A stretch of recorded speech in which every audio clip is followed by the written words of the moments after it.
Hey everyone, I'm Jenny Smith, former NFL cheerleader and founder of Built for the Poms. I can't. No. Why do we do this? I can't wait for you to join our squad and begin this journey of becoming Built for the Poms.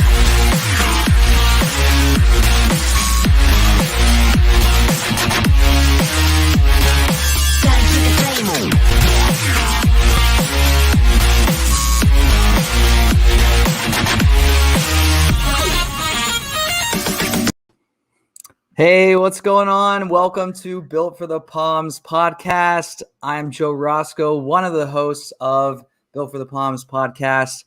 I'm so excited for episode 1 of this podcast. What's up, Jenny? Hey! I'm going to intro just a bit more, but Jenny's here on the screen. We're also streaming live to YouTube and Facebook. So if you want to check us out there, you can go to Built for the Poms. But just to get everyone familiar that's listening, Built for the Poms is your fitness app and community for all things pro cheer. We help individuals get in pro cheer shape, whether they're currently in the profession, auditioning, or simply desire to train like a pro cheerleader. We have a free trial going on right now at builtforthepoms.com. You can find that link in the description of this episode, or you can head over to the website whenever is good for you. Make sure you give us a follow as well on the Insta at Built for the Poms. And you can also find Jenny on there, Joyously Jen. Just a little background about me, like who the heck is this guy? I'm a professional trainer. I train Broadway actors and actresses, Rockettes. I've trained NFL football players, and I'm so grateful to be a part of this journey with Jenny. Jenny's a former NFL cheerleader, and this episode 1, is going to be all about getting to know Jenny. Jenny, are you ready? I'm ready. Let's just start out with where you're from. Where do you come from, Jenny? We'll start out with the easy questions. The easy one. Let's just icebreaker it. I'm from Texas originally, born and raised. I feel like it's hard to say I'm from Texas without like an accent. But I'm from Texas. I've been living in South Florida for 3.5 years now, almost 4 years, which is crazy because I feel like I just moved here. But yeah, I moved here because of the Dolphins, to be a cheerleader for the Dolphins, and South Florida just kind of sucked me in for a couple more years. So when did you make the decision that you wanted to be a pro cheerleader? So there was never like one moment for me, because I danced and cheered growing up. And then the older I got, I didn't cheer in college, and I just kind of started missing that. And I think I was just like on Instagram or like seeing people's posts of random girls becoming NFL cheerleaders. And I was like, I kind of want to do that. Like, that sounds cool. And so I literally just started searching for dance classes, and just started auditioning. And that was, I don't even know what year that was. That was a long time ago, because my journey to becoming an NFL cheerleader was quite some time as well. Yeah. So we're going to get into that. First off, though, is that rare to not go straight from a collegiate cheer background right into pro cheer? Or is that kind of something in the industry that isn't so unique? I think it's a little more rare. A lot of my friends and a lot of girls that are NFL cheerleaders or pro cheerleaders did the college route. And so, coming off of college dance, it's not easy to transition, but you're already dancing. You're dancing for 4 years. So people kind of take that route. But I didn't. You didn't. So when you started the venture into becoming a pro cheerleader, did you just you decided one night you were going to do it, the next day you auditioned, and then boom, you were an NFL cheerleader? Is that how it went down? Like super easy, no problem? Absolutely not. It couldn't be farther from the truth. My first audition was actually in Houston Texans cheerleaders. And I kind of went in, I might've taken like 2 prep classes, but I went in super blind. I didn't know what it was about. And I made it to finals. And after that point is when I was like, oh, I liked the process. It was a lot of fun. And I wanted to continue. But at that point, I had some friends that lived in Dallas, and I was like, oh, I want to be a Dallas Cowboys cheerleader, or so I thought. And so I started training with a lot of those friends, actually lived in Dallas for a year and auditioned for Dallas Cowboys cheerleaders, not once, not twice, but 3 different times. I made it to finals each time. I think I made it all the way to, so basically all the way to the end before training camp, and got cut right at the end each time. And I was like, this is frustrating. What does it take to make a team, to become an NFL cheerleader? But then after my 3rd year actually auditioning, and I got cut, and I was like devastated. I'm like, what am I going to do now? Like, I've invested everything in this. I was actually approached by the choreographer for the Dolphins, and she was like, hey, I saw that. It was like my silver lining moment. She's like, I'm so sorry that you didn't make, Cowboys cheerleader, but do you want to come try out for Dolphins? And of course, my ears perked up, because I was like, well, I had just trained all this time and I got cut. So I was like, why not? So long story longer, because that was not a short story. That's what we're here for. We want to hear it. No, don't cut it. Don't rob us of the details. Give us the details. Yeah. So at that moment, as soon as I read her text message or her Instagram message, it was like instant. I was like, I'm going to Florida. Like, it took 2 seconds to make that decision, which is so crazy, because I'm a very indecisive person normally, and it takes me like an hour to figure out what I'm going to eat for lunch. But yeah, so I booked a one-way flight and came here, not knowing if I was going to make the team, because nothing was guaranteed at that moment. Booked a one-way flight, came here, auditioned, and yeah, the rest is history. Here you are. Here I am. Since we're talking about making the squad, we had some people on our Instagram ask some questions for you, and we're interested about your journey. And this one's from Brooke. I don't know how to pronounce her last name, but you can see her handle there on the screen. Hey, Brooke, thanks for chiming in with a question. She wants to know, what's something that stands out to judges, good or bad? I think I'll start with a bad, because I like to end with good things. I think bad would be if you just are not prepared at all. And not only from a dance perspective, but just knowing the organization and knowing the team. I think that stands out. I think it shows if you're not prepared. If you're not prepared physically, if you're not prepared dance wise, if you don't even know, basic, not that you don't have to know every detail of the team, but if you don't know, basic information about the team and about the sport, I think that definitely stands out in a bad way. And I think I would say what stands out in a good way, the opposite of that, is being prepared, obviously. But I think that letting your personality shine through stands out in a really good way. I know for me, I spent a lot of years trying to be someone that I thought they wanted me to be, or the judges wanted me to be, or I saw all these other girls and I tried to be like them instead of focusing on me and trying to be the best version of me. And I think that hindered me a lot, because I was trying to be these other girls or trying to focus on them, and I was like, I'm never going to be them. And it wasn't until really I made Dolphins and started kind of like coming into my own and realizing that I don't have to try to be anyone else. I can be who I am. So I think that really stands out in a good way. And I think a lot of the judges and a lot of the teams and organizations notice that if you are confident in who you are and you're not like trying to be somebody else. Yeah. Okay, cool.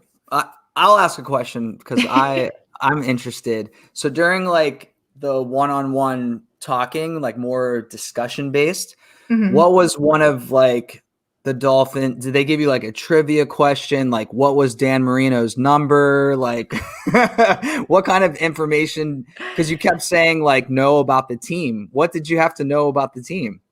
So I don't remember if they asked any specific questions with Cowboys auditions, their interview process with their cheerleaders is very intense. You had to know everything, like everything under the sun that probably the players don't even know. They would ask you those crazy questions, which in my opinion is a little absurd. It's like becoming a U.S. citizen. I have some friends who have immigrated here and have to take a test. And becoming a U.S. citizen, the test that you have to take, I wouldn't even pass it. I've heard that before too. That's funny. Yeah, probably similar to that then. But yeah, so with the Dolphins during finals, we did have a test. And it wasn't crazy. It was basic football knowledge, how many points to score a touchdown, how many yards are on a football field, like basic things that you need to know if you're going to be an NFL cheerleader, and then kind of basic stuff about the team, about the organization. But I think that the reason that's important is not necessarily just to know, but because when you're an NFL cheerleader, you're not just like, it's more than just dancing on the field. You're an ambassador for the organization and you do appearances in the community. And if you're, at an appearance on the weekend and one of the, fans comes up to take a picture with you and they're just like, oh, who's your favorite player? Or like something like that. Cause it happens. You don't want to be that girl that's like, I can't even name a Dolphins player. So I think that's what I mean with just kind of being prepared, knowing basic knowledge, because you never know when someone is going to ask that question. And people love to doubt the intelligence, I would say, of NFL cheerleaders and professional cheerleaders. And so they sometimes will assume that we don't know. And so they'll go out of their way to like try to stump you and ask questions. And so I was always the type of person that was like, I'm going to know everything. And then some, like, you're not going to stump me. Yeah, I love that. We're going to do one more question. This one's actually from one of our current Built for the Poms squad members. Her name is, what do you think? It's either Kalia or Kalia. How do you think you would say that? I was going to say the same thing. Kalia. Either way, I like the name. I've only seen your name written out. I haven't heard you say it, so apologies. So sorry, but she wanted to know if you could go back to your first time auditioning, first time trying out for pro cheerleading squad. What advice would you give to her or someone who is going through that first time? I know you said like be yourself, but like maybe things that you're going through that you aren't expecting, you're not prepared for. What is something that in that first time that you could give her a little bit of a heads up of like, hey, you should expect this? Yeah, I think some of that comes with like some of the physical aspects, like what to wear, how to do your hair, how to do your makeup, which sounds a little vain, but that's important. And that's part of the job also. And each team is different. So each team has their own style, their own thing they're looking for. So I would say, I wish I would have told myself to do a little more research on that specific team and maybe follow all the girls that are on that team. And what do they wear their hair like? What do they wear their makeup like? What are they like? You learn a lot from just seeing someone, their photos and stuff about a team. Mm-hmm. So I think that. And what did you have to wear and how did you have to do your hair for your Dolphins tryout? What sealed the deal? What sealed the deal? Did you have to wear all teal and orange? Did they want you in all black? What was it? No, so Dolphins was a little bit more, you get a little bit more variety, but I think it's kind of the basic with auditions. It's like the dance shorts and the sparkly sports bra and the tights. You got to have the tights because they make your legs look great. And then some teams do boots, like different kind of boots.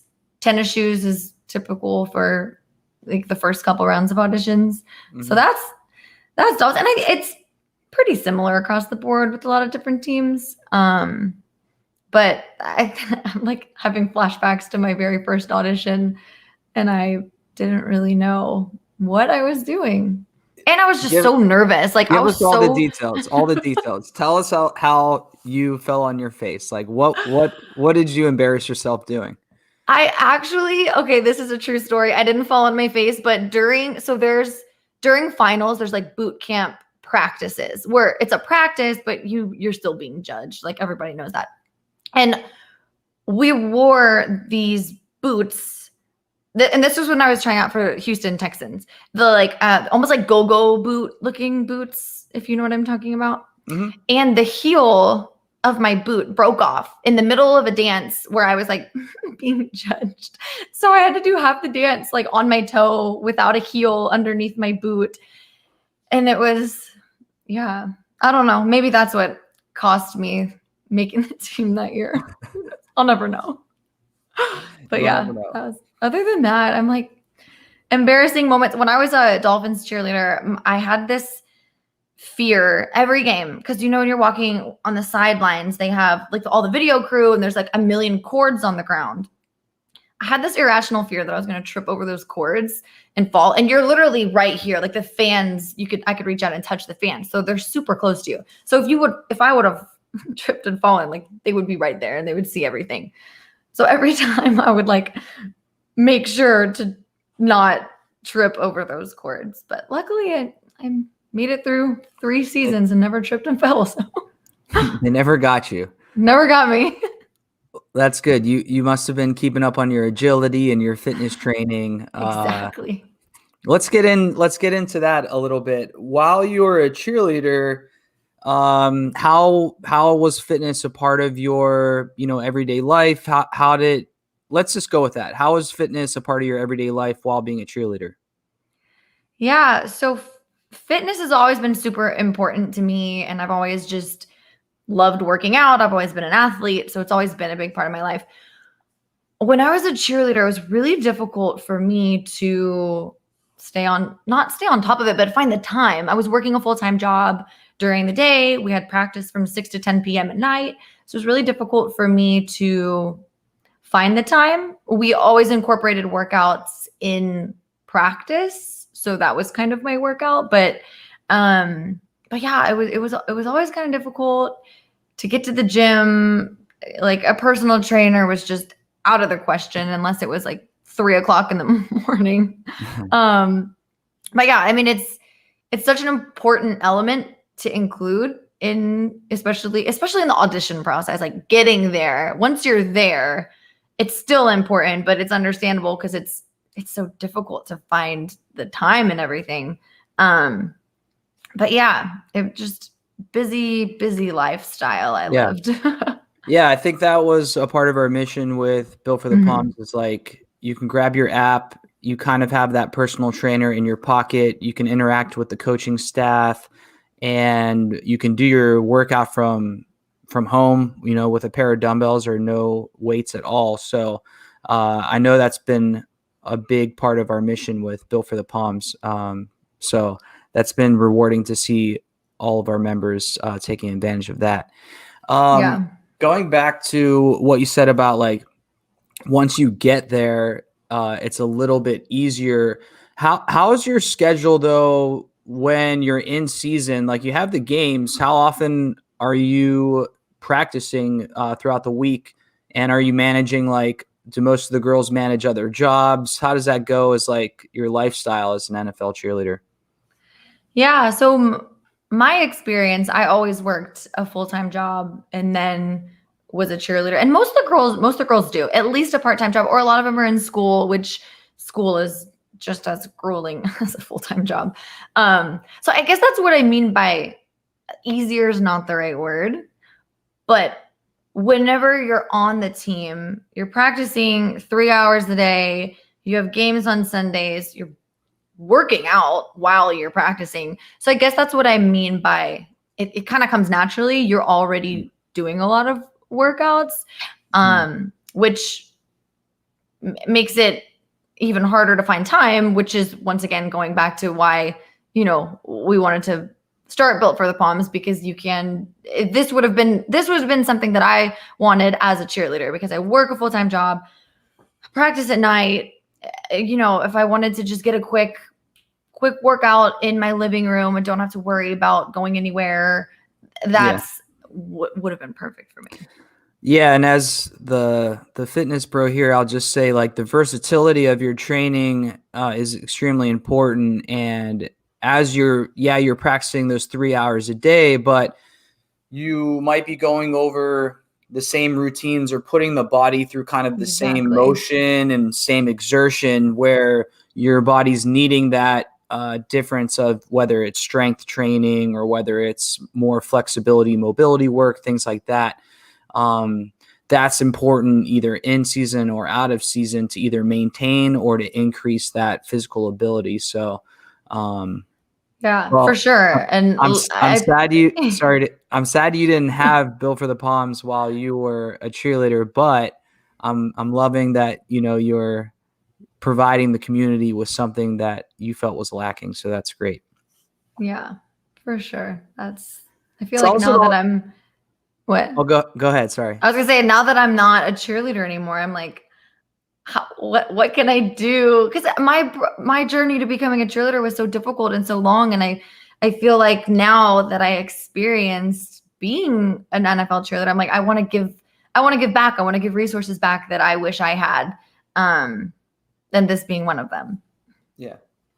And that's definitely what Built for the Poms podcast is going to be all about. I'm excited to be bringing on more guests from the pro cheer space and just hearing everyone's stories, because each person's individual experience brings tons of wisdom and just information that the community needs.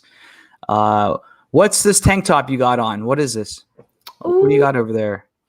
Built for the Poms. Built for the Poms. You got some merch. You got some merch. Cool. Yes.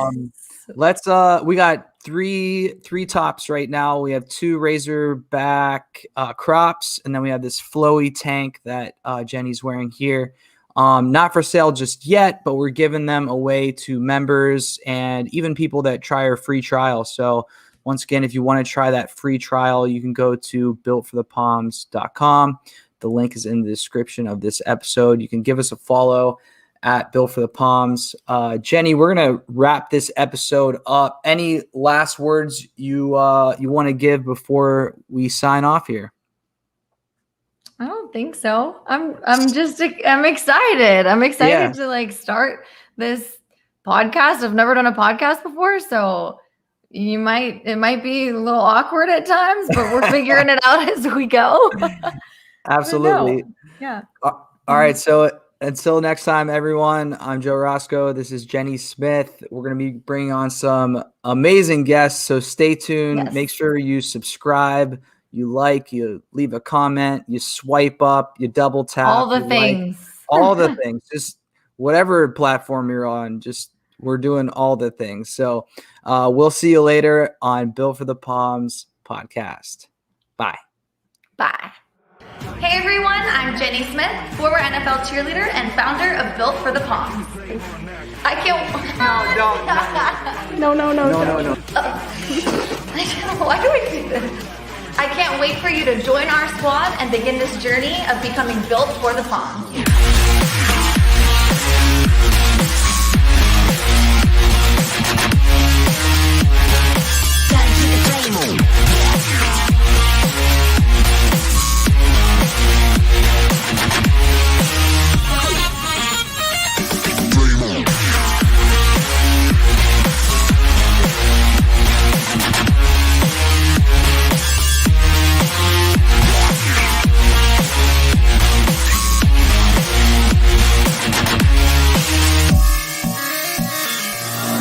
Flame on max.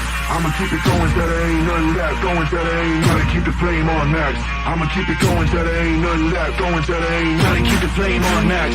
I'ma keep it going till there ain't none left. Going till there ain't nothing. Keep the flame on max. I'ma keep it going till there ain't none left.